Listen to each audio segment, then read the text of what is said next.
goes ever on and on, down from the door where it began.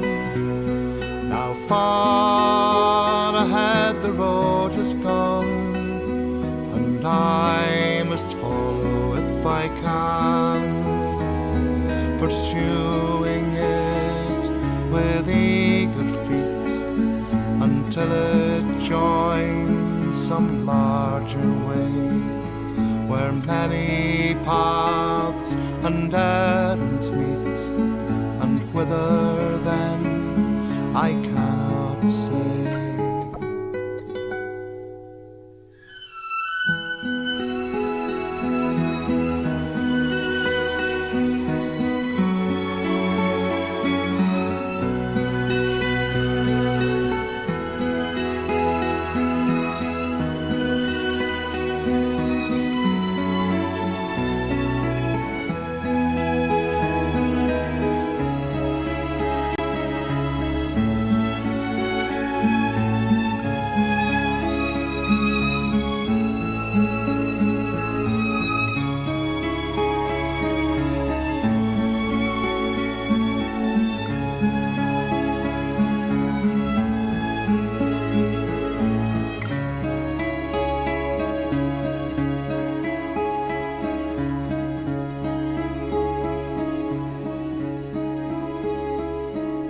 The road goes ever on and on, down from the door where it began. Now far ahead the road has gone, and I must follow if I can, pursuing it with eager feet until it joins some larger way, where many paths and errands meet, and whither then I cannot say.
bright reign in gardens of the kings of old. Oh, proud walls, white towers, oh, winged crown,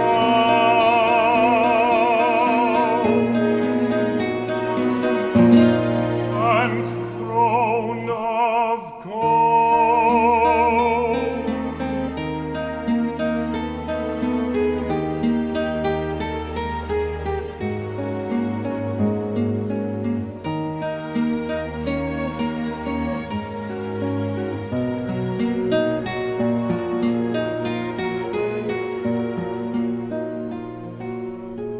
Fell like bright rain in gardens of the kings of old. Oh, proud walls, white towers, oh, winged crown,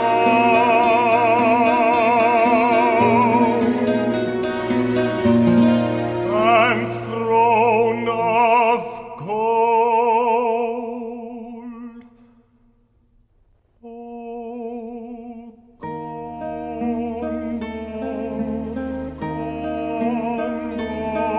Clemen, behold the silver tree.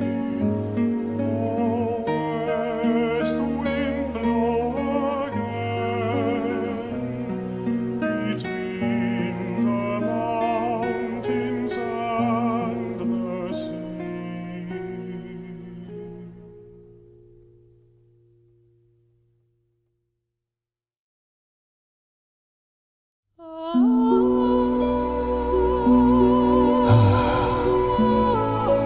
Like gold fall the leaves in the wind, long years numberless as the wings of trees. The long years have passed like swift draughts of the sweet mead in lofty halls beyond the west, beneath the blue vaults of Varda, wherein the stars tremble on the song of her voice, holy and queenly. Who now shall refill the cup for me? For now the kindler Varda, the queen of the stars from Mount Ever-White, has uplifted her hands like clouds, and all paths are drowned deep in shadow, and out of a grey country darkness lies on the foaming waves between us, and mist covers the jewels of Calasiria forever. Thou lost,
Gil-galad was an elven king. Of him the harpists sadly sing, the last whose realm was fair and free, between the mountains and the sea.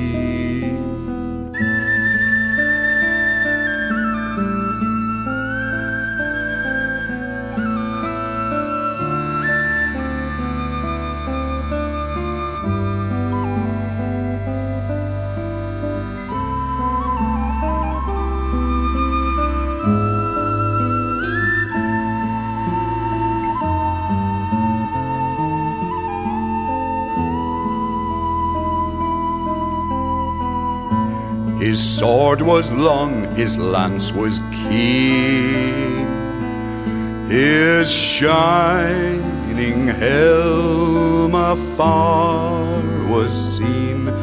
The countless stars of heaven's field were mirrored in his silver shield. But long ago he rode away, and where he dwelleth none can say, for into darkness fell his star in Mordor where the shadows are.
road goes ever on and on, down from the door where it began.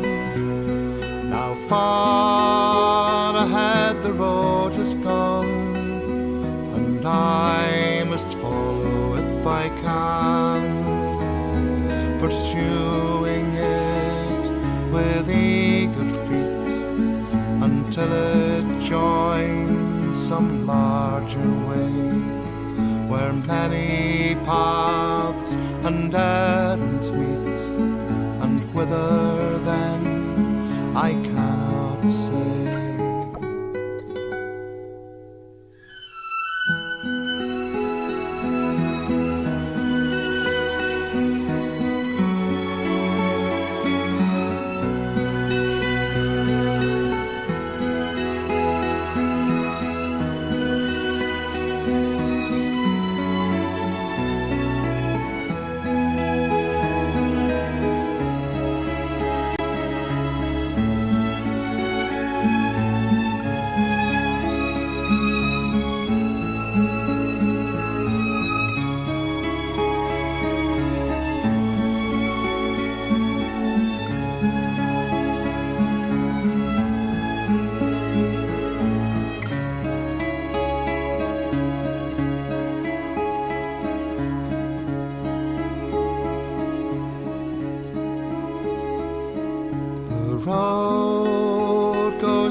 far ahead the road has gone, and I must follow if I can, pursuing it with eager feet until it joins some larger way where many paths and errands meet, and whither then I cannot say.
Corn?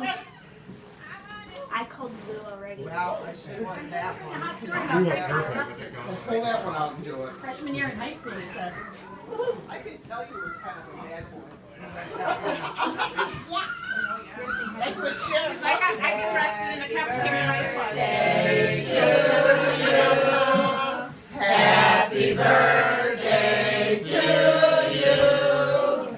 Happy birthday, dear Grandpa. Happy birthday to you.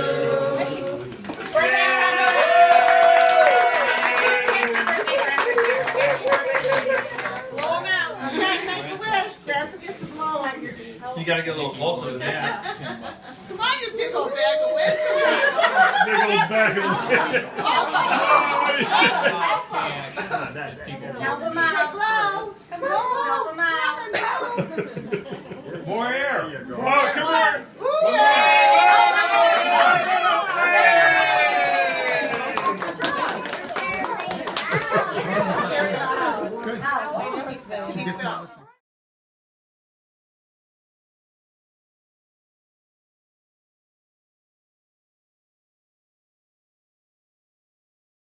My full name is Henry Clemen, Jr. Junior, nice, all right.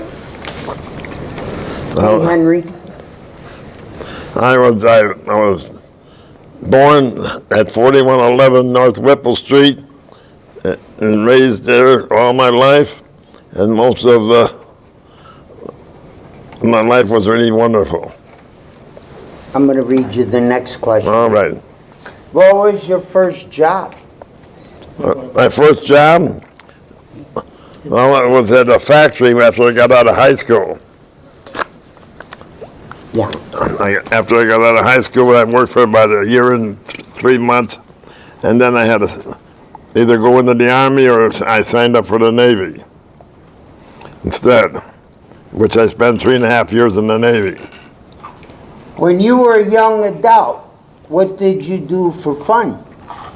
Well, as we were growing up and that, we always met some of the like girls and stuff like that. My sister used to bring some of the girls over that she went to school with, and then knew some of we went to grade school with, and we just sit there and talk and do things like that. You know, nobody had a car or anything else where you can go any place. So we did that, most of that there until we got older and in the teens. And then we used to go down to the lake, go swimming off the rocks. And I got to know some of the fellas kind of fell in love with the girls, and well, I did. Where would that be? The lake and Like, All right, Montrose Harbor. Montrose Harbor. Yeah, yeah. okay. When you were a young adult, you just read that. What did you do that got you into a lot of trouble when you were younger and dumber? Well, I can remember the time I was about, I think it was about 14. Three of us fellows that I went with, we took our bikes, and when they took off and we wound up out at Fort Sheridan.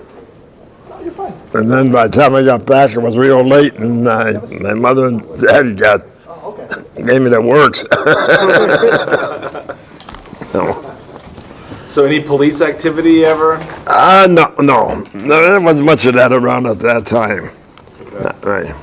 They pretty much left you alone. Most of those that I hung around with, they didn't get into any trouble like that. The only time we had a little fun was on Halloween, where I used to go out and we used to sit there on Irving Park and watch the older guys pull the trolleys off the streetcars. And let them sit there. Pull the trolleys off the The street. streetcar, yeah. Yeah. That's What's the that train. So it would disconnect them? Disconnect. It takes that was their power. They got their power from the line above them. That way, and sometimes when you used to see them go up over the river, the bridge, some of the guys used to grease the tracks. That was the older fellas. We used to get a kick out of watching them. Why, What- why would they grease the tracks? What would that do? Well, the wheels did the spin. So when he was going up, he was trying to go uphill. Yeah. Yeah. Kind of like that Go South over Shore train. that He couldn't go over the got bridge. stuck between two hills. Oh, I didn't hear about that. Yeah, a year or two ago, the people were on there for like 4 or 5 hours because the train couldn't go back or forward. Yeah. So Henry, like, what years do you think that would have been that you're talking about? Well, I was 14, probably around 1936. I was right in there. Wow. I've seen photos of State Street from those years, right? But- Yeah. Yeah, that's, Yeah. that's consistent with. Now, and you know, they used to go up and down the streets at night, so open all the windows on the stores and stuff like that. Do you remember the Oh, yeah. 36 Olympics in Berlin? Do you remember that? I remember hearing something about it. Yeah, where that Hitler was disappointed with that African American that won that. Yeah, I remember that. Yeah, Yeah, exactly. yeah. Henry, what was Lakeshore Drive when you'd go to Montrose Beach? Was there a street at least, or was it? Well, they were just trying to put some of that in, and after they filled in Montrose Harbor from Lakeshore Drive, there was only a small 2-lane street at that time. And then they were starting to fill in the horseshoe all the way out and around like that there. And that would, after they put the breakwater in, and they filled it all in and found it into, another big part of Lake Michigan, that way. We'd always watch them dumping the trucks, the load of, you might say, most anything. Old bricks and old stuff, some garbage.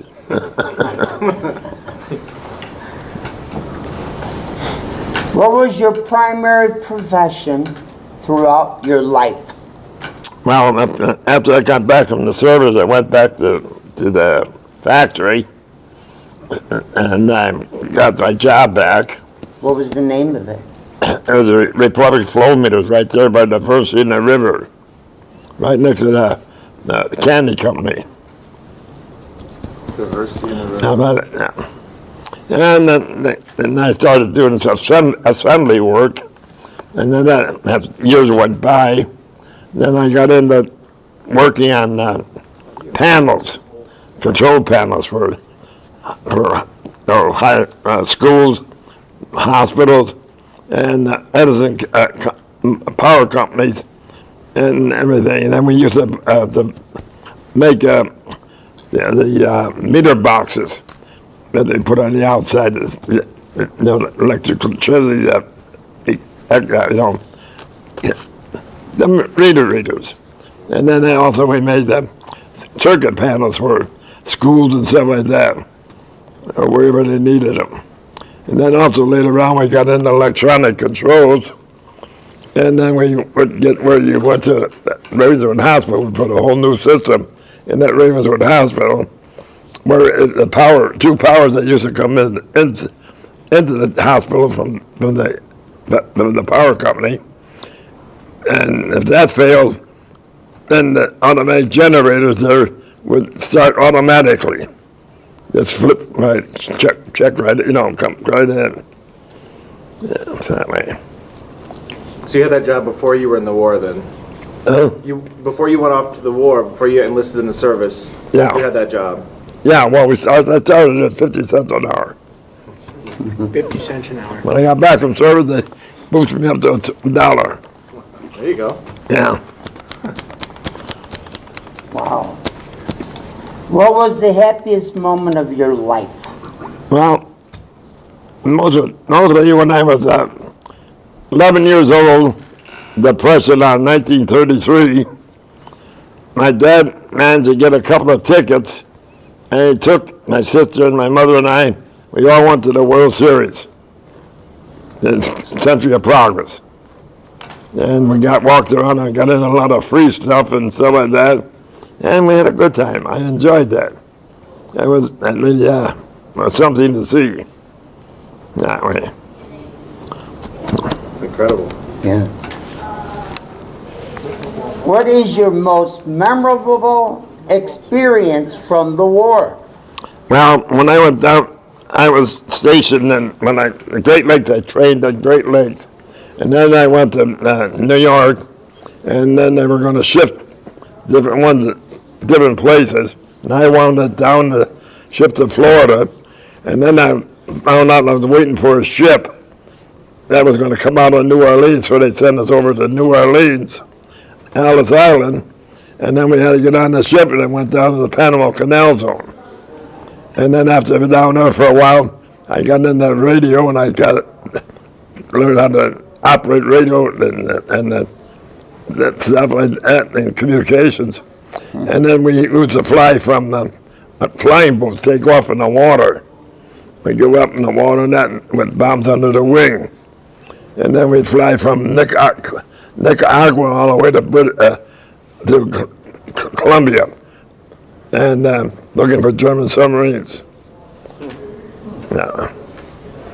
And then I was down there, when I was down there 26 months, and then we got recycled to come back to the States. And I wound up in Pensacola. How would you know if you saw a submarine? Could you see it? Most of the submarines back in those days didn't go very deep, and they always left a little shallow when you look down the water that way. And not on the kind of surface, because they wanted to look around, you know.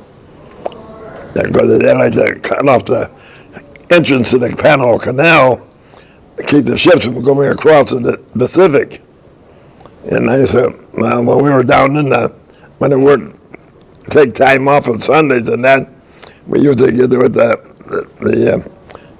church and that, they'd take us for a tour across the canal over to the Pacific side, Panama City, and have lunch over there and stuff like that, and explain a lot of things over there, where the Spaniards come over there, early, and the people that lived over there, they used to have an organ that was made out of gold leaf, and they didn't want the Russian, the Spanish to get that, so they buried it, and then later on they brought it back up again.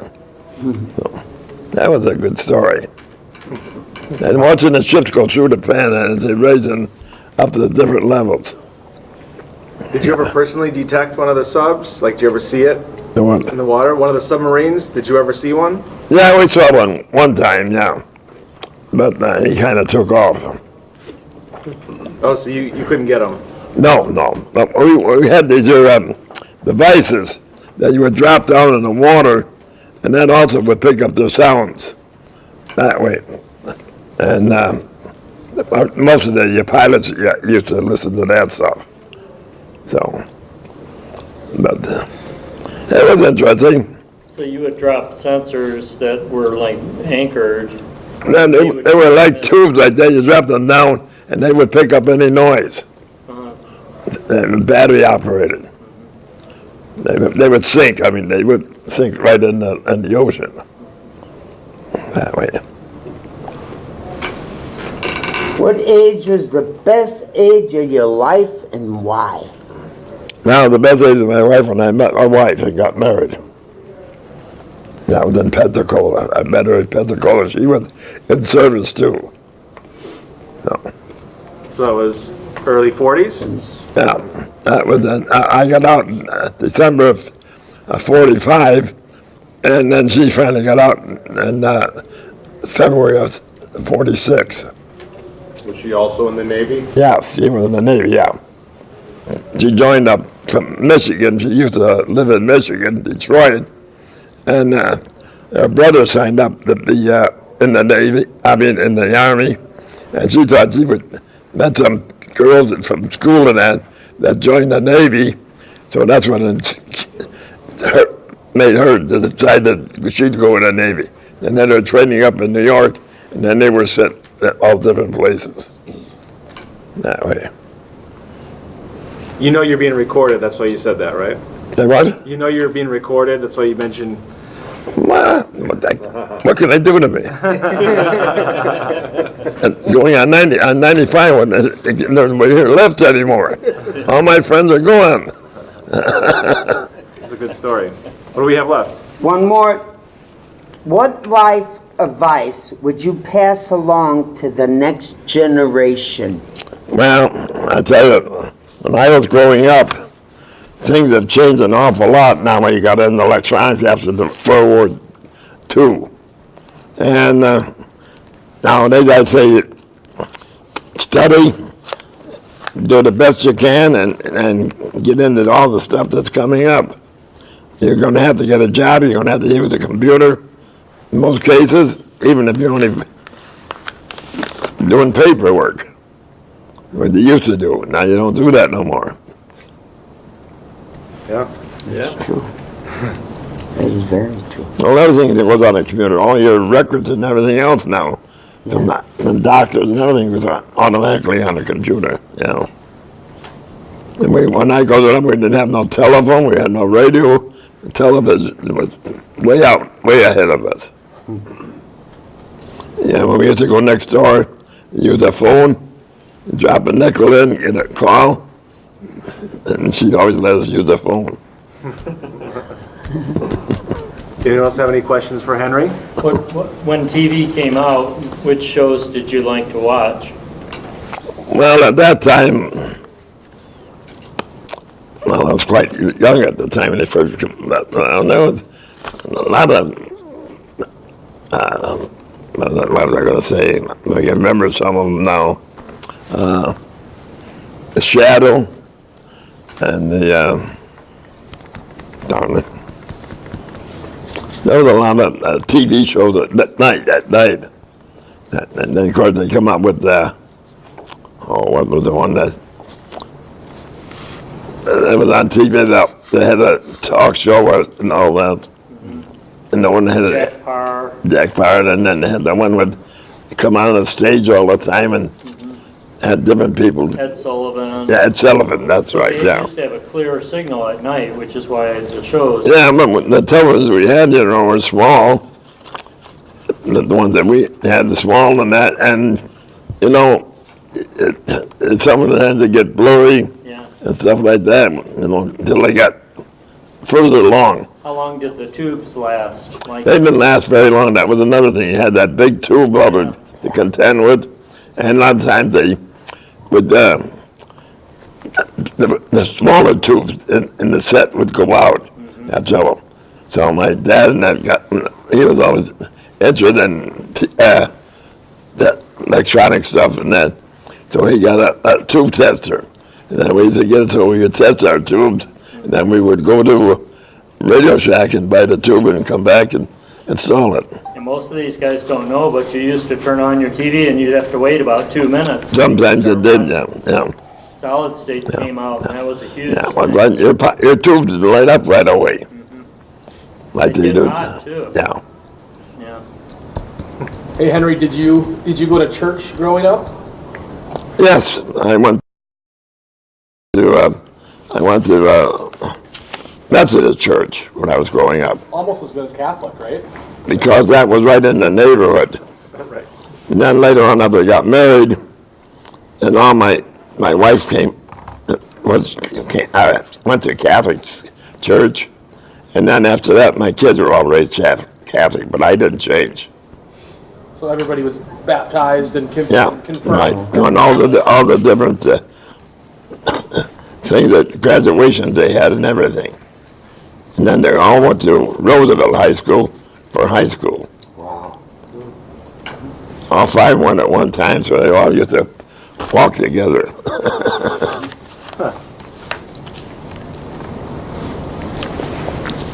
Well, thank you. So you have 5 children, how many boys and how many girls? 2 boys and 3 girls.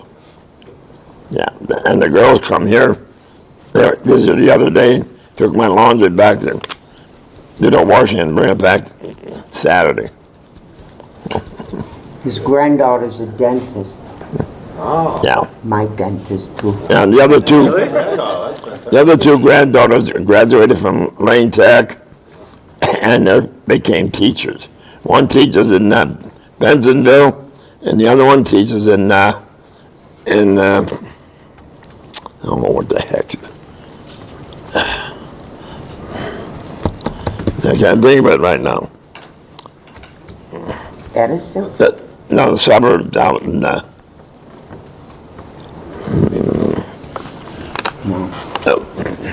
I could, can't think of it right now anyway. It'll come to you when you stop thinking about it. It'll come back to me. Yeah. Yeah. But all the grandchildren, look at that, like you said, one became a dentist. Because, well, the way that worked out is that after she graduated, she got a job at Kmart, working on the cash register and stuff. And then this fellow came in and wanted to know if she wanted a better job. And she said, well, yeah, I'll try it. So she met him, and then they got together, and she was going to call her mother to make sure that what was going on. And here's wound up, here's one of the fellows in my neighborhood that we went to school with and everything else. He became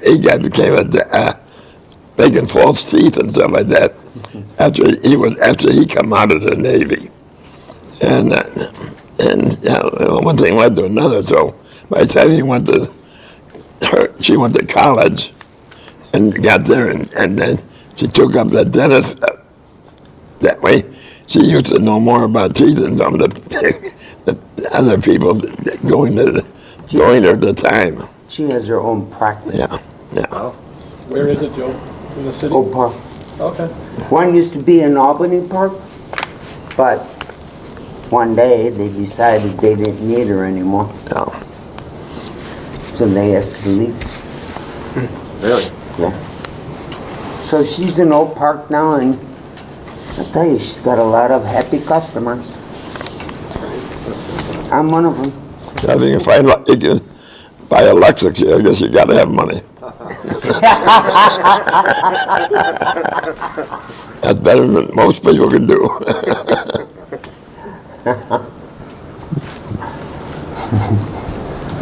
Anything else? Oh, your other grandson, the one in overseas. Oh, yeah. I have he's back here now. Oh, okay. Tell him what he used to do. I used to work downtown and that.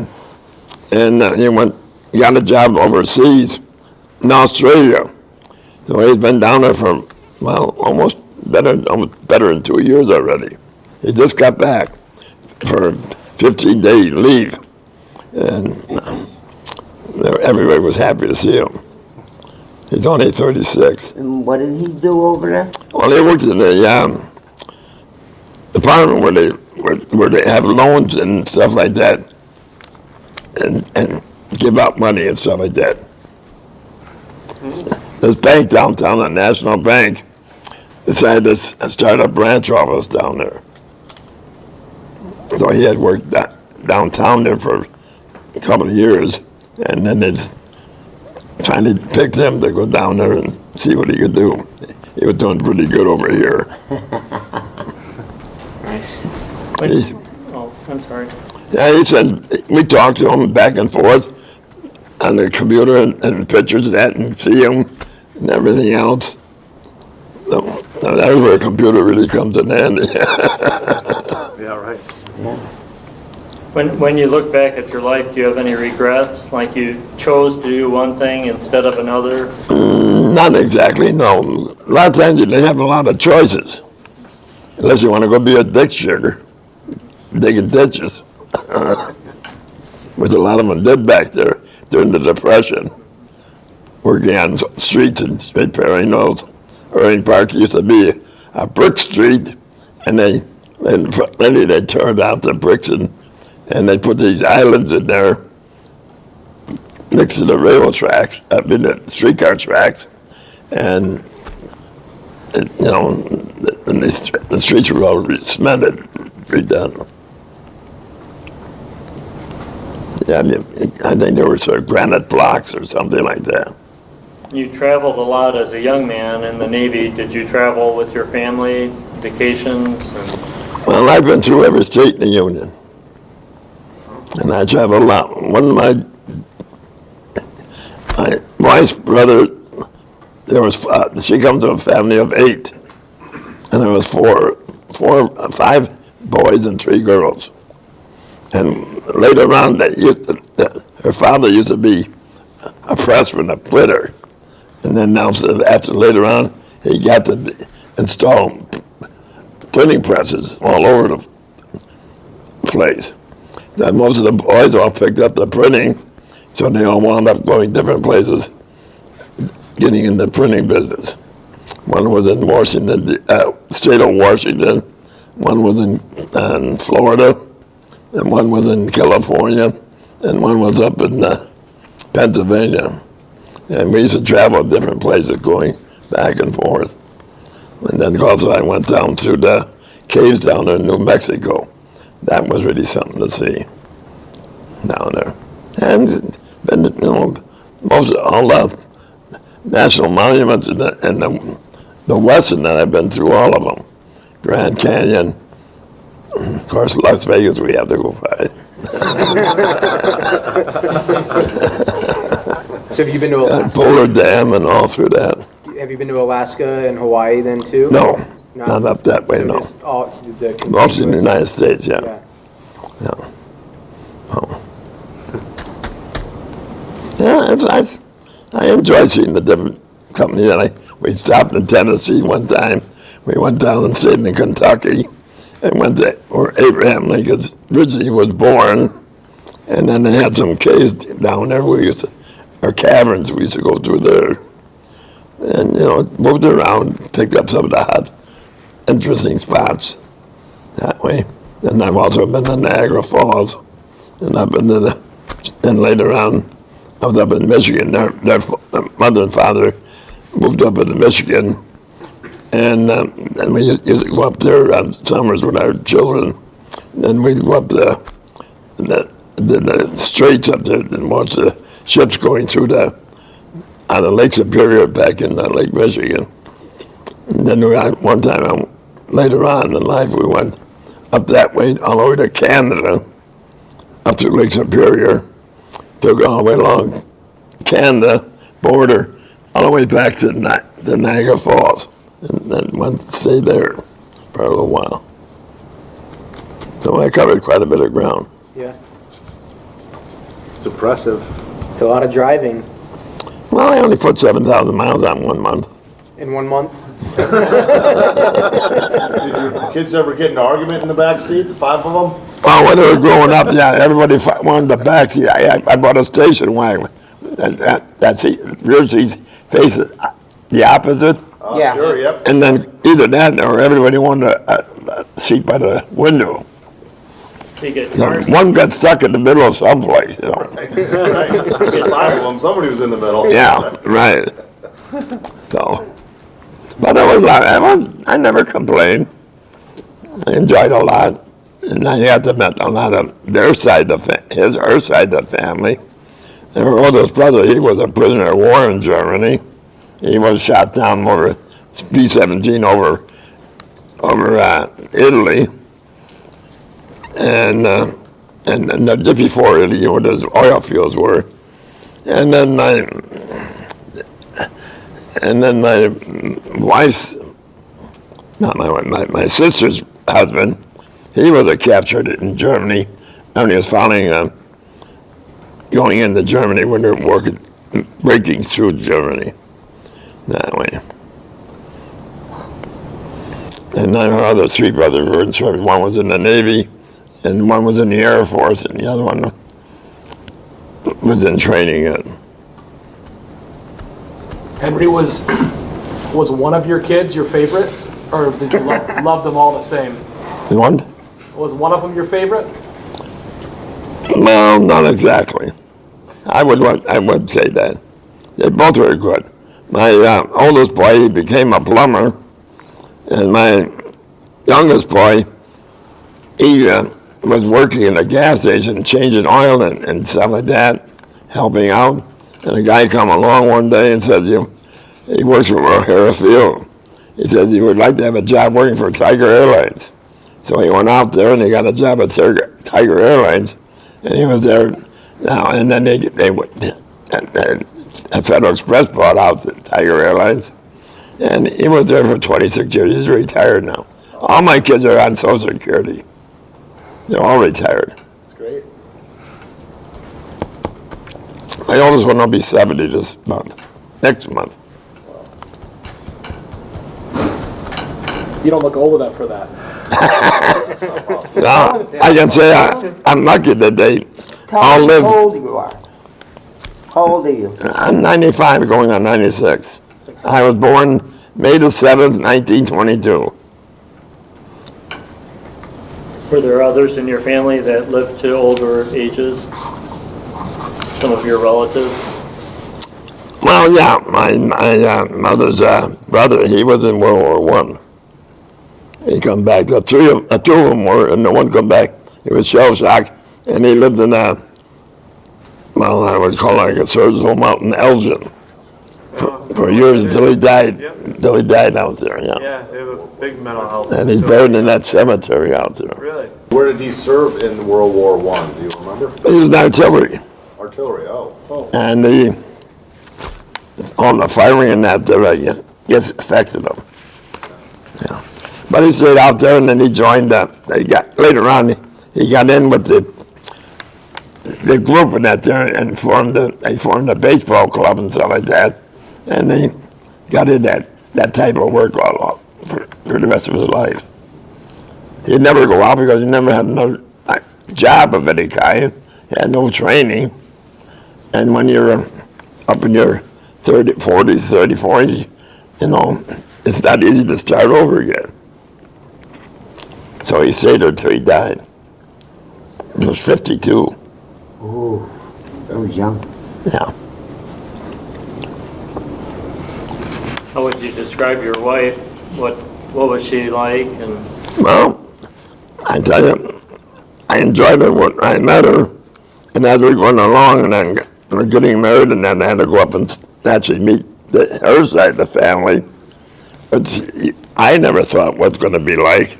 You know, you'd never say, well, who are these people, or whether they would accept you or not, you know. But they did, and there were three of the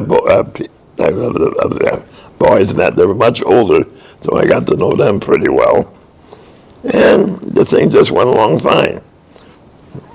As the years went by, girls, my family and I used to go up there to go swimming in the lake and stuff like that. And then next door to me, her sister lived next door to where they were on the lake's shore. And then they had 7 girls, so they all got along pretty well. It worked out fine. Did she work or did she stay at home with your kids? Well, my wife stayed home all the time the kids were growing up. Yeah. She didn't go to work until after they were almost married. And she worked for Equa Products up in Armitage Yeah. for years. They were big. Yeah. And that's where we put a little money away for retirement. What was her name? Jessie. Jessie. Yeah. Henry, you're so alert. Are there things you've done to stay that way throughout your life, or is it just? Well, I just do it of being busy and getting around. And one thing I used to, after I graduated from Lane Tech, and then we went into service, and I think in 1964, they were coming up with their 25th anniversary. So I got involved in that, and we were up here at Kedzie and Irving Park, and we talked to one of the fellows in that restaurant there, and he went to Lane. He graduated, and he was working with his father's business.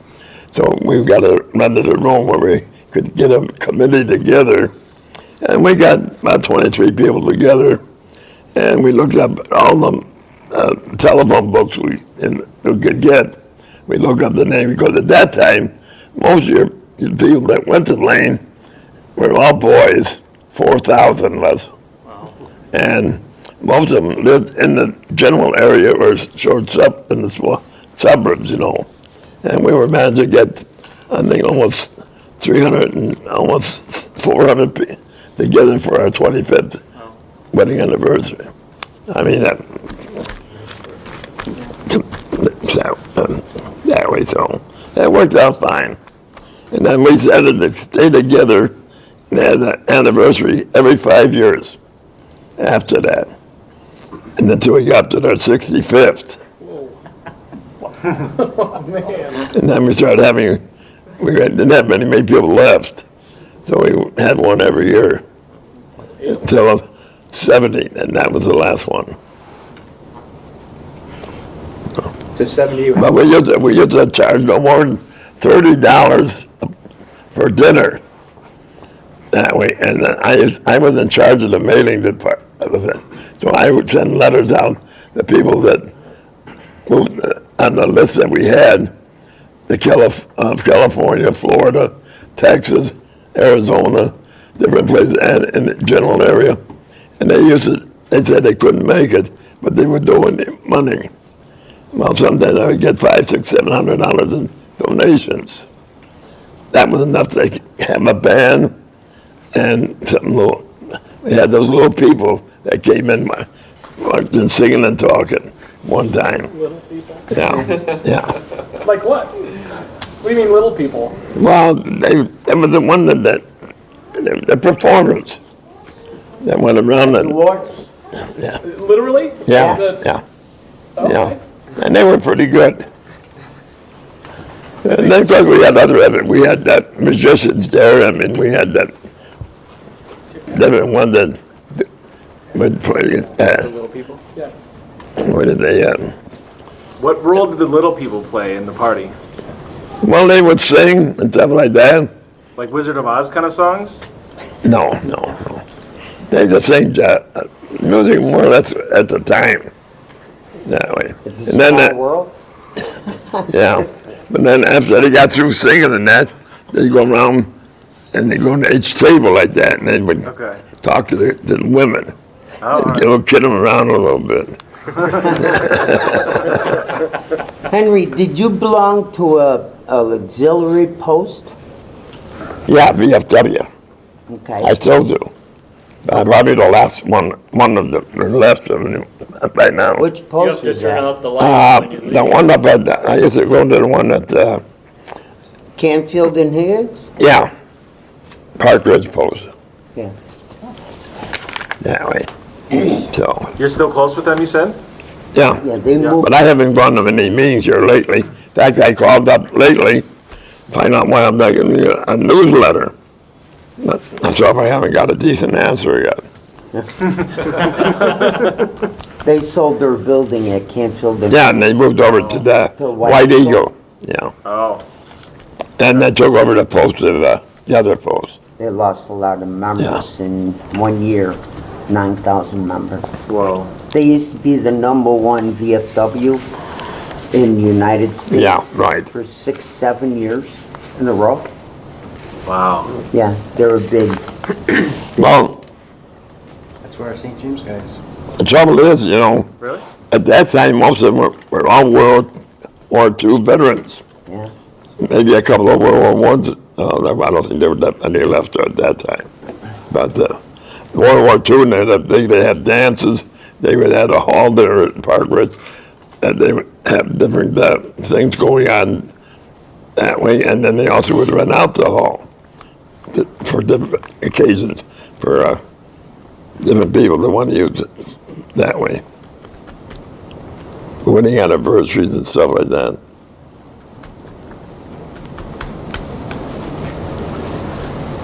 I think we're out of questions for you for right now. All right. But I will say, personally, to hear the question of your regrets, like that's like actually a question that we had thought about. Like, it's too, I don't want to ask that. I don't want to go too deep into what people regret. But to live 95 plus years and not really have any regrets, either your memory's failing you or you have a really good positive outlook. No, I can remember pretty well back. I mean, I remember. It's a positive outlook. I think that's how we should all hope And that's to live our probably what lives. attributes to the longevity that Pastor Dave was asking about. I can remember 1930, 31, where I seen the old Model Ts running around, and these are called the Knights, and built was part of Cadillac made it. And then there was a Page, and then there was what was the other one? Hudson, and stuff like that. And they're all old. And Franklin, that was one of the oldest ones I see when I was in school, grade school. And that they'd have all wooden wheels on and that. No tires or anything. So, and I seen that go under the period as the war came up. Most of the people were needed money in that, and they would start selling those old cars. My dad finally picked up an old 1926 Ford Phaeton with the side curtains that his brother had, that he had to give up because that way we were imagining. You just move around a little bit. High speed was 45 miles an hour. So if you want the top speed. There was not many cars on the street back in those days. Not like today. Today you got everybody that grows up gets a driver. Yeah. Okay, I got a Chicago question for you. Did you ever meet any gangsters? No. We had a lot of them running around in the 30s, from 27 up, Dillinger, all that ones, different ones. Hey, Henry, how many years were you married? I was married 46 years. And what was your secret to a happy marriage? Well, Don't argue with her. with the children growing up and stuff like that, you just got to work your way into it. We both got along good together, and we got along with both families together and something, so there was really no need to take any other way. So. Thanks for sharing, Henry. Thank you, Henry. Thank you. Okay.